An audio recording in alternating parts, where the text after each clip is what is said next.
Welcome back to Uncut and Unedited. I'm Adam, I'm Pip. and this is our review of the 2020 Summerslam. In Thunderdome.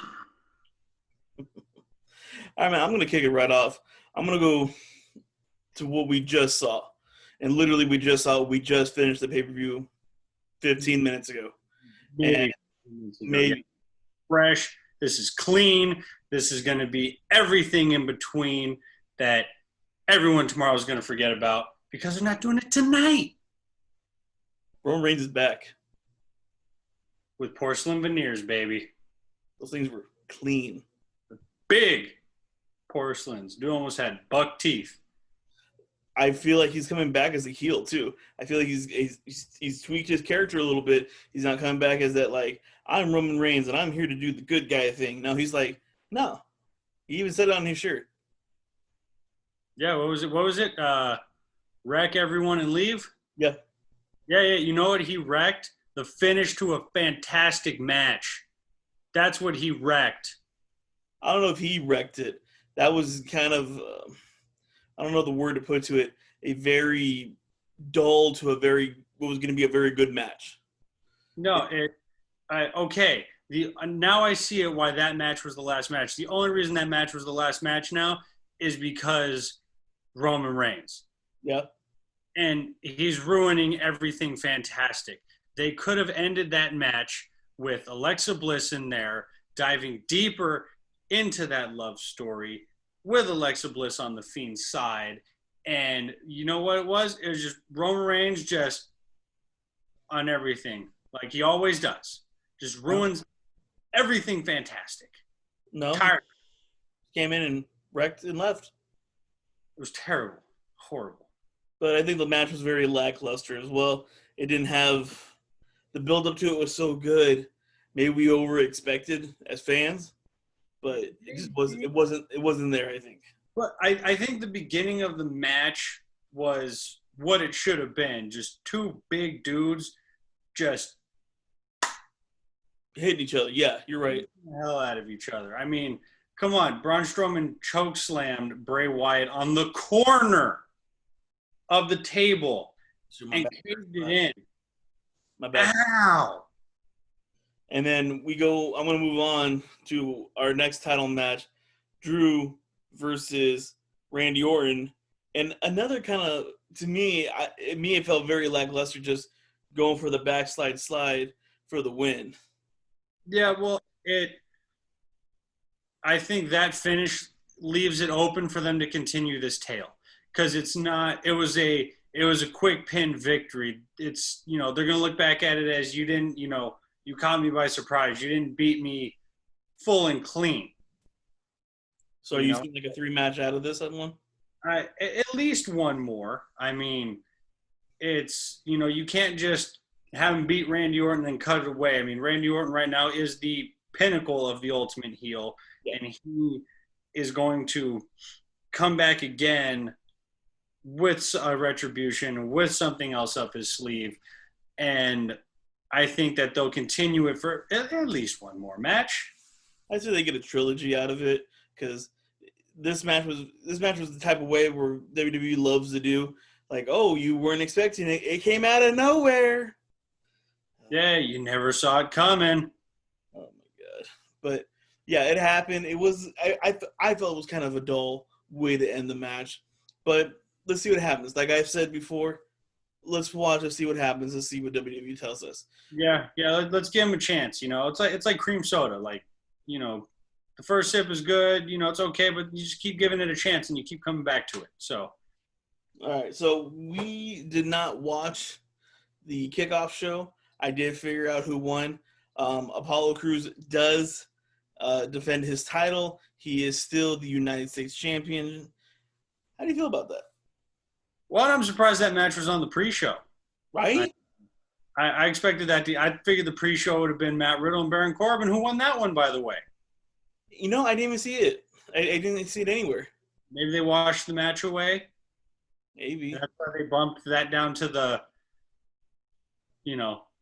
But here's the thing, though. Here's the one thing I don't understand is that the Hurt Business actually has a legitimate storyline going on right now, and it's a big storyline. It's getting, the majority of the Raw time slot. And what are we gonna do? We're gonna put it to the pre-show. Yeah, no, that's. I mean, but out of all the matches they could have scrambled some wash match together to get it going. There should have been no kickoff show. There had been no kickoff show this entire time we've been in this crazy time where we are in the world. Why do you think you and me are doing this over Zoom instead of we're sitting next to each other? Wait, hold on. You mean you're not sitting next to me right now? Oh, yeah, I'm not. Crap. Shit. Oh, man. Well, this just got really weird. Who's the guy next to me then? Who has their hand on my knee, though? Oh, it's my own hand. Oh, good. Okay, so, but we do start off the night with Asuka and Bayley. And the match was actually pretty good. Both women matches, or actually all three women matches were all pretty good. And I told this to Pip while we were watching the actual pay-per-view. All the matches seemed to have a very emotional theme to them. Like, we had a lot of emotions going into every match tonight. They were getting really in touch with their inner 2004 and their emo phase tonight, for sure. I think the writers had a good My Chemical Romance sesh while they were coming up with this pay-per-view. They just had it on replay. Yeah, just repeating it, listening to, Boulevard of Broken Dreams over and over again. Just really getting in touch with that emo. I think one of them dyed their hair jet black and started combing it over their face. But yeah, we get Bayley and Asuka in their match, and I thought the match was actually pretty good. A lot of counters, a lot of good submissions. To me, Bayley is not a submission type of wrestler. She's that kind of more of a brawler type wrestler. So to see her be a little more technical was actually really cool. Yeah, but you could also see her lack of technical skills. She is more of that, throwing some fists, throwing some elbows, couple slams type wrestler. She's not really the transitioning wrestler that, Asuka has the ability to be. Which is why the match looked a little bit rough. Yeah. Around the edges. Yeah, but overall, one of the better matches of the night. Yeah, no, and you know what? They flipped the script on us on these two matches, and we'll get to it in the next match. Yeah, so I'm gonna go right ahead. I'm gonna go into what we thought was gonna be the next match, but ended up not being the next match, and that was Sasha Banks versus Asuka. We both thought the Asuka and Bayley match, and then right after we're gonna get Sasha and Asuka. Not how it happened. There was about an hour and a half. They said an hour in between both matches. Yeah. Okay, I don't know. Is that the swerve? Is Vince just listening to us? Or what do you think it is? Well, first off, I want to say that tracksuit that Sasha was wearing, fire. Fire. Yeah, it was fire. Almost as fire as Byron's suit game. Suit game is always fire. Yeah, no, his suit game is money. Byron, if you ever listen to this, you got the hottest suits in the business. Keep it going. Hey Byron, if you do watch this, go to the IG page, DM us. We'll do something. We'll throw you a good shout out here and there too. We'll do you the favor. Yeah. But no, you know what? I really think Vince watched our video and he was like, God, these guys got the finishes right. We got to flip it on these guys. They're getting too good for us. And not just the finish, but then to Asuka beat Sasha. Yeah, exactly. They flipped the script on us. They totally, I'm telling you, they're tapping our phones. We had it right. Bayley should have lost. Sasha should have retained. But now they flipped the script and they're like, now we're going to have Bayley win with the help of Sasha.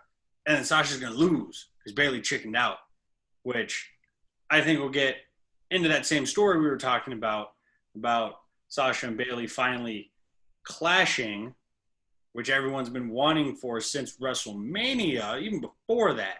Yeah. Wanted them to just full on clash. But, it's a slow build. I think it's one of the slowest build stories going on right now. But we're going to get a big combustion at the end of it. Yeah, and they better not ruin it. I won't lie. Like it's gonna be that almost like that 30-woman Iron Man match, the 30-minute Iron Woman match they had back in NXT, but it's gonna be even better. Yeah. No, Like, it'll be kind of going to. there'll be a lot of history and a lot of story going behind it here. I mean, and next week we'll see how it builds when they defend their tag team championships. Oh yeah, it's gonna be another interesting one there. Who do they go against too? Yeah. Well, I want to get to Raw, and then we'll make that decision after that. Yeah. Okay, then we got the Street Profits versus Andrade and Garza. Yep. And with KO as guest commentary. In a very sweet tie, by the way. Very sweet tie. It was very strong. He put his power tie on. Or does Kevin Owens' bowl tattoo look like he came off a bag of beef jerky? Oh, man. He said it. I'm just saying. It looks like he was chowing on some jerky one day, and he was like, this jerky's good. This logo's good. I'm going to put this logo on my arm. Jerky arm. Oh, man. Can you get to the match? Talk about the match. Okay, we'll get to the match. First off, Street Profits entrance. Loved the red cups flying out. Very unique. Forget having pyro or fire or loud noises. Let's go red cups. Yeah. It wasn't a letdown like Ryback's pyro. The biggest letdown in history of WWE. Ryback's pyro. That's another story for another day. But overall, I think the match was pretty good. It was pretty solid. I was really shocked to see Andrade and Angel wearing matching tights. Unifies that they're being on the same cohesive unit together. Yeah. Yeah, it means they're an actual team now. So maybe moving forward, we'll see more of them in the tag team division. They had matching blue tights. I mean, really, if we're weighing this match as a battle of tights, I liked Andrade's and Angel's, tights a little bit more than the Street Profits. But I will say overall, it was a good match. I mean, a lot of good high flying, a lot of brawling, a little mix up with the frog splash. Let's get out of it. The frog splash that Montez Ford does is incredible, and I'm going to put it out there. I think it's better than RVD's. Yeah, no, I mean definitely. I mean Montez Ford Mustang there. He's got ups. Yeah, he gets up, and they got the win. We knew they were going to get that win. Yeah, the big W. They wanted the smoke. Okay, so this is where things got confusing for us. We have the Mandy Rose versus Sony Ville match. Okay, so as in our review for SummerSlam, we thought it was going to be a hair versus hair match. Come Friday night, they change it up on us, and I thought it was just gonna be a no disqualification match. Oh no, not just a no disqualification match. It is a loser leaves WWE. Yes, and personally, this match to me, I thought was going to be a very hard-hitting match. But man, I think this match kind of hurt Mandy Rose, in my personal opinion. It showed her lack of offensive skill. I don't think it was her lack of offensive skill. I think it was Sonya Deville's lack of selling. You think it was lack of selling? I think it was her lack on her end. She just couldn't. I was watching Mandy Rose hit her, and she was just standing there. She wasn't selling it. I mean, we all know that they, exaggerate the hits that they take for the most part, so, just suspend the disbelief. But I couldn't suspend that disbelief. It was, I mean, don't get me wrong. There were some moments that were really cool, like when Mandy Rose was hurtling those chairs over the table at her. Like one of those accidentally connects. Someone's definitely chipping a tooth or losing a nose. But, the camera guy gets a shin blown out. But it just, her selling was so, Well, let's go back to real life real quick. Sony did go through a lot this week with, her stalker and her, home invader. So I can imagine mentally she probably was not there. He does get the pass from me for this one. I know she's probably going to go away for a while, which she rightfully does deserve for after all this crap. I did talk about it in my SmackDown review, but I did tell Pip what was kind of going on, and he was kind of also unbelievable about what that was. And I'm giving her a pass on that one too, just because of everything going on. I mean, I know I like to heavily critique, but yeah, I mean, you're dealing with all that stuff. I mean, probably one of the last things on your mind is, that your own personal safety, well-being, and concern is really the big thing. Yeah. So let's get back into the wrestling motif here. Then we get Dominic Mysterio versus Seth Rollins. Yes, and by the way, props to Seth Rollins. Oh yeah, the tights, man. That was great coming from Halloween Havoc. It was fantastic. Yeah, 97. That was the one where he had the match against Eddie Guerrero, probably one of the greatest matches of all time. Yeah. So props to him for that. Now, this match, I had a lot of things to say about this match. This is probably the best match on the card. And you know what? It was the best match because it was done as a cohesive unit between everyone involved. Mm-hmm. One, I will say, you have Dominic, you have Ray there, and then you have his mom added as well. You got Mama Bear in there too. Yeah. Right? So you have the whole family aspect in there. Then you have Seth Rollins, who by far plays the best heel character. He's playing his Monday Night Messiah persona to perfection. Yeah. And it was evident in this match. And then you had Buddy Murphy there as one of the other, supporting people who also did a fantastic job in his part. And the match started off with Seth Rollins not taking Dominic very seriously whatsoever. And then you see a little bit of that, a little bit of that luchador from his father come out. A couple of those big arm drag hip tosses there and, some of the spinning DDTs. And I was really surprised with Dominic. I wasn't expecting a whole lot. I was expecting more of an actual fight than technical wrestling. And, he did a fantastic job. He hit those spurts and then you see Seth Rollins like, okay, he's coming with some heat, but he's still not taking it too seriously. And then Dominic really hits the switch and goes. And then that's when Seth Rollins comes in and shuts it down. And that's when you see him get serious. It was almost like Seth Rollins took the street fight motif more than Dominic did. Yeah. And I definitely agree with that. And then at the end there, you have Dominic's mom hit the ramp. Oh. And Ray just pleading with her to stay out of it. You don't want her. I wouldn't want her coming down with the old chancla either. But hey man, you know it. When Mama Bear comes running with that thing in her hand, you're heading for the high hills. I don't care who you are. Wow. Yep. I'm at peace. Got a plane ticket to unknown location. I'm out of here. And then at the end of the match where Ray's handcuffed, Seth's walking to, Dominic's mom, and Ray's pleading like, take me. And then you think Dominic's going to hit a roll on some offense, maybe pull it out in the end. And then Seth Rollins just plays the ending so slowly with Ray cuffed to the rope, mom watching from the thing there. And just, he played it so good. Yeah. So good. It was a really well put together match. And to seeing someone like Dominic with a very minimal, he probably has more wrestling knowledge than we probably both know about. But from what they're showing us on screen, very, minimal screen or minimal wrestling time. Man, that was just fantastic. It was his first match. It was his first match. But the thing was that it was so well put together.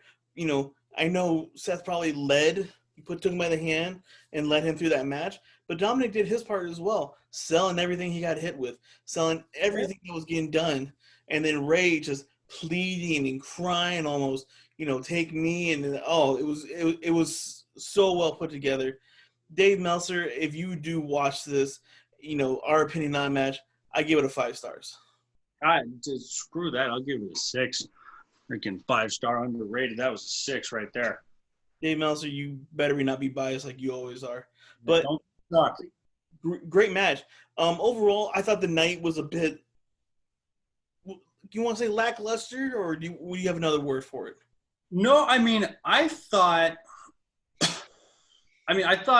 for the most of the night it was pretty pretty upbeat. I mean, every event's a roller coaster. It has its ups and downs. I mean, this was definitely an up for the night. I mean, the Bailey and Asuka match, it started a nice climb. And then I think, the tag match next, it kept the excitement going. And then we had Mandy Rose, Sonya Deville, and it plateaued itself a little bit, And then, I mean, Otis coming out at the end was, awesome. Oh, funny, yeah. Spirit animal there came lunging into the ring. And then I think this just, kept the tote going up. I think this is probably the high point of the whole pay-per-view. I mean, it was so high, I looked my hands out of the screen, you can't see it. Yeah. So But I think for sure, I mean, that could have been the main event in itself. Yeah, it could have been. Yeah. Overall, I'm gonna give my grade for the pay-per-view. It is really fresh. I may change it, I may not, but I'm gonna give it about a B plus. I'll say this. I mean, it was. I give it a solid A. I give it a solid A because I mean, even going to the Randy Orton and Drew McIntosh Apple match there, I mean, it was, yes, the ending was kind of like, oh, it happened. But the match in itself as an entirety was, I mean, if you looked at it, it was Randy Orton was pacing the match. He was asserting his control over the match, which still, because the whole match, Drew McIntyre didn't really have control of the pacing of the match. It was all Randy Orton, which still asserts that dominance that Randy Orton has, which is why I think they can get a couple more, because until Drew McIntyre can take control of the pace of the match and truly dominate the entire match, they'll keep it going in their tit for tat. And again, the Fiend and Braun Strowman match should have been one. I thought it should have been longer. I mean, they only got like 10 minutes, something like that. Probably, I think 9 minutes, something like that. Roman Reigns coming in with his big porcelain teeth shining in the light and just ruining everything. You also had that fresh tan too. You saw that? Oh. We got to talk about the Sasha and Asuka match. Or did we already talk about that? We talked about it. Did we talk about? Well, we didn't talk about the epic power bomb she did off of the side of the ring and almost killed Asuka. Oh, yeah. Asuka didn't tuck her chin. Yeah, no, she didn't tuck her chin. Not at all. But we talked, but we didn't dive into the match. I thought, you know what? Next to the Dominic and Rollins match, that match was the next best match on the whole card. Well, it was gonna be because of what they had done previously before. The two of them both of them are very technically sound, and they're both willing to take bumps. Sasha is a bump master. Sometimes she takes bumps, and you think she broke her freaking neck, but she doesn't. For some, I don't know how, but she doesn't. She keeps going. Damn it, you guys are bunny. In my opinion, too, the night showed that out of the two, Sasha is by far the better performer than Bailey is. Wow. Yes, saying it. Sasha, you listening? You better than Karen. You better than Karen. Better than Karen. Bailey, quit being a Karen. What I don't want to see happen is I don't want to see Sasha turn face again. She can't turn face. You cleansing your palate? Yeah. I don't want to see her turn face. Bailey needs to turn face again. And I think Sasha will keep on that heel run because she will do the heel turn amongst two heels. She's going to turn. I think she's going to turn on Bailey at Payback in their tag match. And then she's going to feud with Bailey for the women's SmackDown title. Okay, I see that too. And if Bailey turn face, Bailey will still probably be that heel character against Sasha at Payback. And then after Payback, I think she'll slowly start to become that face turn. Yeah, and then hopefully we get the actual legit boss, the NXT legit boss. Yes. Fantastic heel that Sasha Banks is. Anything else on the night that you noticed that might have been a little, maybe unique or different with the, I don't got much anything else. in full effect on the night, and just creating the atmosphere that we've been missing with the digital fan board fans and the guys with masks and the Pikachu in the background. Oh. I am really happy that the Thunderdome is here and that we are having it, and it's bringing back some of the life back into the product. And like I said, once this is all over and we can actually go again to see these shows, we got to bring the energy. That first show back. I'm gonna take my character out of this right now, and we got to bring the energy.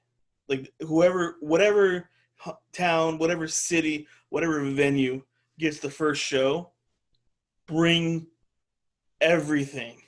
Let them know that we miss them, because I've missed some live WWE. I'm just happy that they were there. Yeah, no, and definitely whoever is the lucky town that gets the first live show, you need to bring the pain. I mean, you need to chug a 30-pack of Red Bull.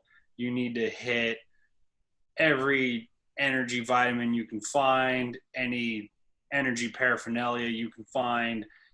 Just bring the heat, bring the smoke. You better walk out of there with no voice. Now, I will say the digital fan board was a little cool, kind of like what the NBA is doing.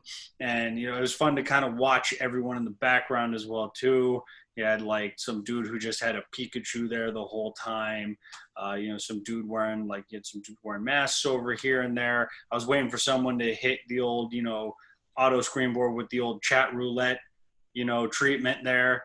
But, and if you know, you know. Oh no!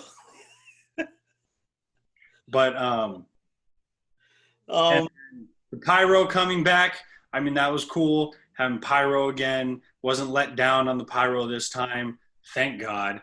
And if you guys ever want to know the story about Ryback's pyro, let us know if you want to know about it, because I'd be happy to tell that story. Yeah, it was the biggest letdown of my entire life. If you want to know that story, leave some comments, leave some likes. Let us know what you want to know about. You got any final words, my man? Just a couple other things I noticed with the funneling of the crowd noise in. They're really trying to control the heels in the face. And I noticed, maybe I was just hearing things, maybe I was going crazy, but a lot of boos for Braun Strowman. Maybe they're trying to push him as a heel character now. That's what I said. The very first thing I started with, I think they're going to try to push him as a heel. Yeah, I mean, their heel push, and I mean, the Fiend will always be that bounce between character. But then Roman Reigns too. I mean, I don't know. His porcelain veneers really threw me off. All right, guys, that's the end for this one. We're tired. But wait, hold on. Oh no! One thing to mention. One more thing. He's got to mention one more thing. We did our predictions. We did our numbers, and your boy is starting off with the pretty much clean sweep for the night. So your boy right now is the pay-per-view champ. And I'm getting my belt and that pudgy little finger of yours. You can get the belt. You can get my finger. I'm getting the finger. No, you're not getting it. I'm getting it. Coming for him, bringing the pain, bringing the Hurt Locker, baby. Oh, Jesus. Okay, guys. That was a quick cleanup of everything. I hope you enjoyed it. Move your head real quick. That's what time it is in our time zone right now. We're both a little tired. We both have had a long day. Him more than me. But I hope you guys enjoyed. Please leave a comment, leave a like. Let us know what you guys want to see, anything else differently. If you guys want some stories, if you want some top 10s, tell us what you want. We are here to entertain you during these crazy times. Yes.